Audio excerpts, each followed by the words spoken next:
Audiobooks.com presents Masters of Doom by David Kushner. Read for you by Wil Wheaton. Introduction. The Two Johns. There were two games. One was played in life. The other was lived in play. Naturally, these worlds collided, and so did the two Johns. It happened one afternoon in April 2000 in the bowels of downtown Dallas. The occasion was a $100,000 prize tournament of the computer game Quake 3 Arena. Hosted by the Cyber Athlete Professional League, an organization that hoped to become the NFL of the medium, the gathering was BYOC, Bring Your Own Computer. Hundreds of machines were networked together in the basement of the Hyatt Hotel for 72 hours of nonstop action. On a large video screen that displayed the games being played, rockets soared across digital arenas. Cigar-chomping space marines, busty dominatrix warriors, maniacal blood-stained clowns hunted each other with rocket launchers and plasma guns. The object was simple. The player with the most kills wins. The gamers at the event were as hardcore as they came. More than 1,000 had road-tripped from as far as Florida and even Finland with their monitors, keyboards, and mice. They competed until they passed out at their computers or crawled under their tables to sleep on pizza box pillows. A proud couple carried a newborn baby in homemade Quake pajamas. Two jocks paraded with their hair freshly shaved into the shape of Quake's claw-like logo. Their girlfriends made their way around the convention hall, brandishing razors for anyone else who wanted the ultimate in devotional trims. Such passion was hardly uncommon in Dallas, the capital of ultra-violent video games like Quake and Doom. Paintball-like contests played from a first-person point of view, the games have pioneered a genre known as first-person shooters.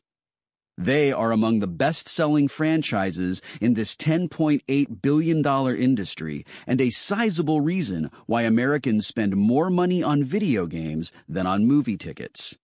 They have driven the evolution of computing, pushing the edge of 3D graphics and forging a standard for online play and community. They have created enough socio-political heat to get banned in some countries and, in the United States, blamed for inciting a killing spree by two fans at Columbine High School in 1999. As a result, they have spawned their own unique outlaw community, a high-stakes, high-tech mecca for skilled and driven young gamers.